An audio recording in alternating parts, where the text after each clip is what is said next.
কৃষ্ণেন্দু, আমরা শুনলাম শুভেন্দু অধিকারী তিনি বলছেন যে তারা যোগ্যদের চাকরি বাঁচাতে আগ্রহী এবং এ বিষয়ে যদি বিধানসভায় কোনো প্রস্তাব আনা হয় সর্বসম্মতিক্রমে সেক্ষেত্রে রাজ্য সরকারের পাশে থাকবে বিজেপি। একদমই তাই। রাজ্যের বিরোধী দলনেতা একটা নতুন প্রস্তাব দিয়েছেন, যে প্রস্তাব নিয়ে আলোচনা হচ্ছে, যে রাজ্যের বিরোধী দলনেতা একটু আগেই বলেছেন যে একটা বিধানসভায় সর্বদলীয় প্রস্তাব আনতে, যাতে যোগ্যদের চাকরি বাঁচানো যায়, এবং রাজ্য সরকার সেই যদি প্রস্তাব আনে তাহলে বিজেপি সাপোর্ট করবে। হ্যাঁ, ভালো প্রস্তাব।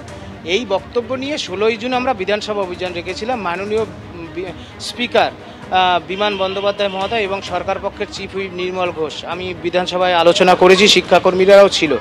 তা এই বিষয়ে আরও অনেক আগে হলে এত ভালোই হতো।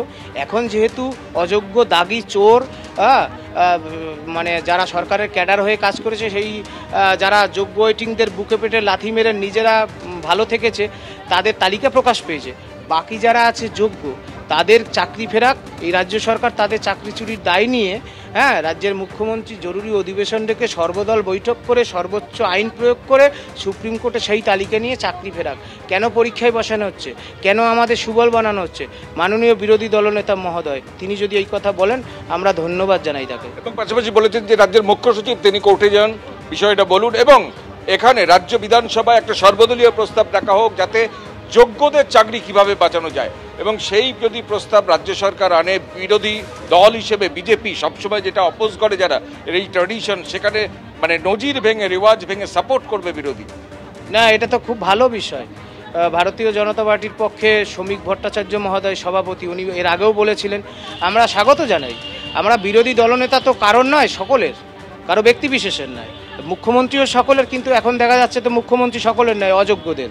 সুতরাং মুখ্যমন্ত্রী তার রাজধর্ম পালন করুক, আর বিরোধী দলনেতা যিনি বলছেন বা তাদের যে বিধায়করা আছে তারা সর্বদলীয় বৈঠক চান। আমরা তো বলছি নওশাদ সিদ্দিকী থেকে শুরু করে বা তৃণমূল কংগ্রেসে তো সবাই তো চোর না, দু একজন ভালো মানুষ আছে। তো সেই সবাইকেই বলবো যে রাজ্যের এটা একটা ক্রাইসিস, শিক্ষা ব্যবস্থা ভেঙে পড়েছে। হ্যাঁ, বাংলার বিদ্যালয়গুলো একেবারে শেষ। সুতরাং পশ্চিমবাংলাটাকে বাঁচানোর জন্য সর্বদলীয় বৈঠক করা প্রয়োজন। এর জন্য জেদাজিদি ছেড়ে দিয়ে রাজধর্ম পালন করা উচিত মাননীয় মুখ্যমন্ত্রীর। আপনারা স্কুল সার্ভিস কমিশনের কাছে কখন যাবেন? হাইকোর্ট যেহেতু বলেছে আপনারা 5 জনের প্রতিনিধি যেতে পারবেন, কখন যাবেন এবং কি দাবি করবেন, এবং পুলিশ আপনাদের ডেকেছিল কেন? আমরা দুপুর 2টোর পরে যাব। প্রশাসন বললেন যে হাইকোর্টের একটা নির্দেশ আছে যে আজকের বিকেল 5টা পর্যন্ত র্যালিটা করবেন না, আর আন্দোলনের জন্য তারা একটা জায়গা আমাদের দিচ্ছেন, সেখানে আমরা আন্দোলন করতে পারি, তারা সব ব্যবস্থাপনা করবেন। এবং আমাদের যে বক্তব্য যে 10 বছর পর আমাদের কেন পরীক্ষায় বসানো হচ্ছে, আমরা তো আনটেন্টেড, আমরা তো যোগ্য, তাহলে আমাদের সার্টিফাই তালিকা দিয়ে কেন চাকরি ফেরানো হচ্ছে না? কেন 22শে আগস্ট থেকে 2রা সেপ্টেম্বর ফর্ম ফিল আপ করে তাড়াহুড়ো করে চাকরি চুরির মানে পাপ মোছার জন্য তাড়াহুড়ো করে কেন পরীক্ষা নেওয়া হচ্ছে? এই বক্তব্য নেওয়ার জন্য যাব চেয়ারম্যানের সাথে আলোচনায়। আপনি হেনস্থার অভিযোগ করছিলেন পুলিশের বিরুদ্ধে, কিন্তু তারপর দেখা গেল পুলিশ আপনাকে ঘরে ডেকে সাদরে অভ্যর্থনা জানাচ্ছে।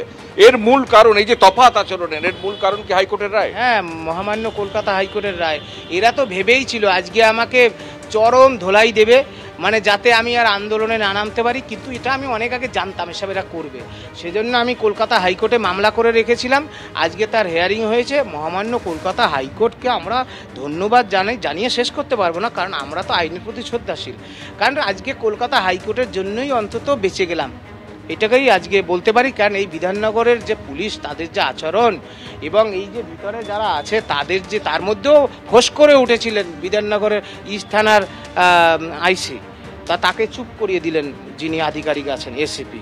তো যাই হোক, পুলিশের এরকম ব্যবহার হওয়া উচিত না। ভালো পুলিশও আছে, প্রশাসনও আছে, আমরা জানি যারা ভালো তাদের। হ্যাঁ, দুপুর 2টো।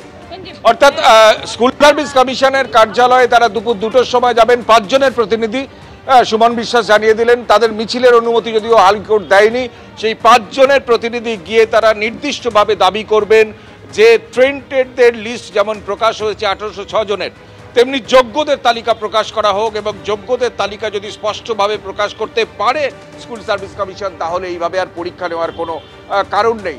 কারণ তুমি জানো যে অতীতে এই যোগ্য অযোগ্য আলাদা করতে না পারার জন্যই এত বিপত্তি এবং তার জন্য পরীক্ষা, চাল আর কাকরকে আলাদা করতে না পাওয়ার জন্য এখন স্কুল সার্ভিস কমিশনে গিয়ে তারা কি বলেন এবং কমিশন কি বলে এখন সেটাই দেখার।